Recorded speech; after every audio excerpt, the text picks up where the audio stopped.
The smell of freshly baked pastries drifted through the sunlit cafe as Serah Vellington forced a shaky smile, trying to look composed despite the storm brewing inside her.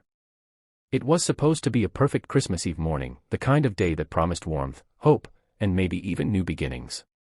But instead, she found herself staring at an empty chair across from her, a chair that had been left vacant after her blind date. Rowan Hale took one look at her, muttered an apology, and walked out. No explanations. No chance to speak. Just rejection carved into the brightest day of the year. Serah watched the door he disappeared through and felt something inside her slip, something she had tried so hard to protect. Her chest tightened as the realization settled. Even on a festive, joyful day like this, she wasn't enough for someone to stay. If you believe kindness and second chances still matter in this world, please like, comment, share, and subscribe to Good Soul to support more heart-touching stories like this. Serah remained seated for a while, staring at the half-melted snowflakes on the cafe window, letting the sting of humiliation slowly sink into her bones. She wondered why life had become so good at knocking her down. She had lost her parents years ago, her engagement had ended painfully last winter, and now, when she finally gathered the courage to meet someone new, she was dismissed before she could even say hello. With a trembling sigh, she stood, paid for her untouched drink, and stepped outside into the bright daylight. Christmas decorations sparkled along the street like they belonged to someone else's world, one filled with joy she couldn't quite reach anymore. As Serah walked toward the small town square, watching families laugh around the towering Christmas tree, she couldn't help but feel invisible among them. She wished for a miracle, something to remind her that she had a place in this world. But miracles weren't meant for people like her, or so she believed. She pressed her hands together for warmth and tried to swallow down the ache rising in her throat. It was then, as she turned toward the park path, that she heard soft footsteps and the faintest sound of children whispering. She barely registered it until two small figures stood directly in front of her. They were twin girls, around 5 years old, dressed in matching red coats with little woolen pom-pom hats bouncing as they moved. Their eyes, bright and curious, studied her with a kind of innocent intensity that made her heart pause.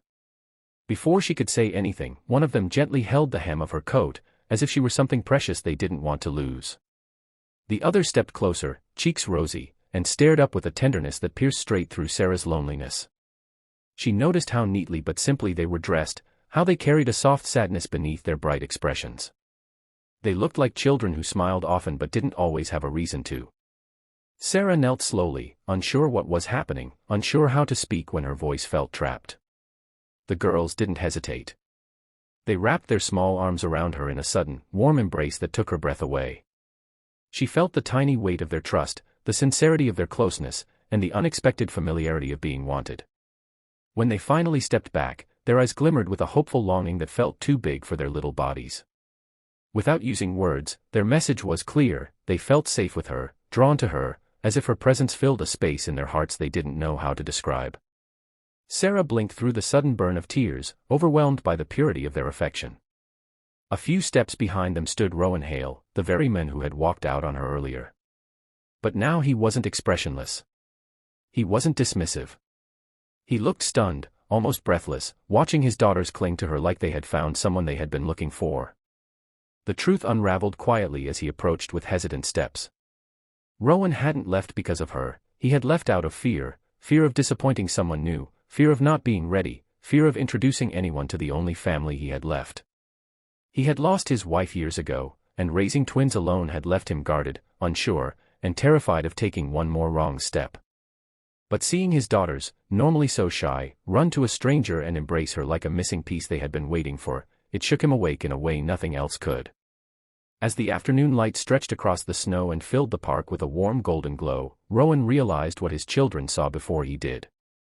Serah wasn't someone to walk away from, she was someone who carried love quietly, someone who made even daylight feel softer. And for the first time, Serah didn't feel invisible. She felt seen, not just by Rowan, but by the tiny arms that held her as if she were already family. What began as the worst day of her year transformed into something gentle and extraordinary, reminding her that rejection could sometimes lead to something far more beautiful than she ever dared imagine. If this story touched your heart, please don't forget to like, comment, share, and subscribe to Good Soul. Your support keeps these emotional stories alive.